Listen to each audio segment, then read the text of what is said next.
ये ज़िंदगी एक न एक दिन ख़त्म होने वाली कहानी है।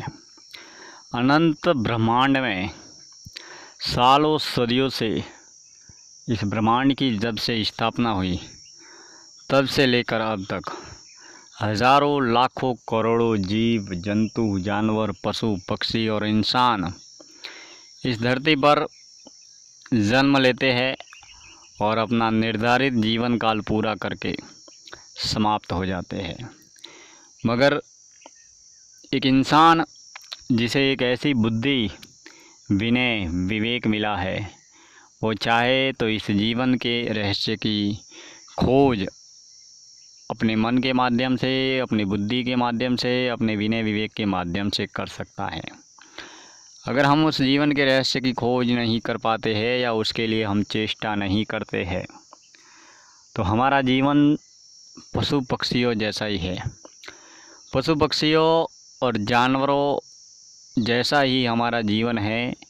अगर हम इंसान बनकर हम जीवन के रहस्यों की खोज न करें, भूतकाल, भविष्यकाल और वर्तमान काल, इन तीनों कालों में भूतकाल जो गुजर गया वो हमारी मौत है।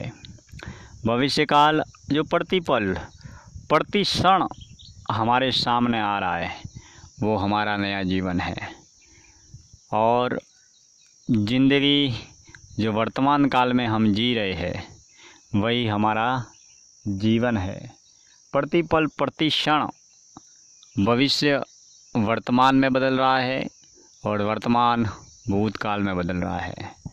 ठीक उसी तरीके से हमारा ये जीवन अपने आप में रहस्य है और इस रहस्य को समझने के लिए हमें प्रकृति की चरण में जाना पड़ेगा, हमें पर्यावरण की चरण में जाना पड़ेगा, हमें पहाड़, पेड़, पौधे, जंगल, मिट्टी, जितनी भी प्रकृति के द्वारा बनाई हुई चीज़ें हैं उनकी चरण में हम जब जाएंगे तो हमें सच्चे सुख और सच्ची शांति का एहसास और आभास होगा।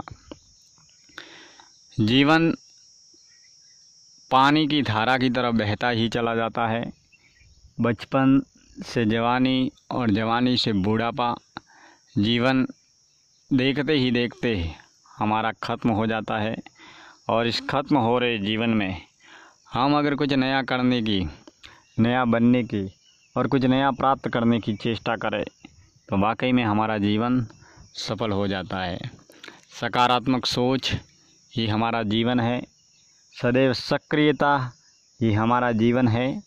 बुढ़ापे में हमें आँखों से दिखाई नहीं देता है, कानों से सुनाई नहीं देता है, हम दौड़ नहीं सकते, हम बोल नहीं सकते, हम खा पी नहीं सकते, हम शांति से सो नहीं सकते, क्योंकि हमारा शरीर तब जवाब देने लगता है, तब हमारा जीवन समाप्त हो जाता है।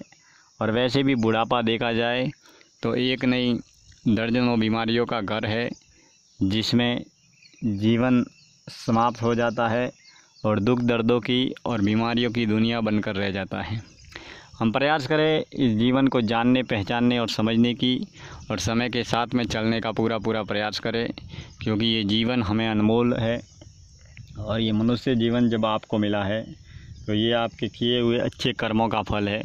मगर हम इस मनुष्य जीवन में कुछ अच्छे कर्म करके, कुछ अच्छी धारणा के माध्यम से, कुछ अच्छे कार्यों के माध्यम से, कुछ अच्छी सोच के माध्यम से आत्मकल्याण की ओर अग्रसर रहे। हम भला सोचें और भले बने। बहुत बहुत धन्यवाद, दिल से शुक्रिया। Thank you.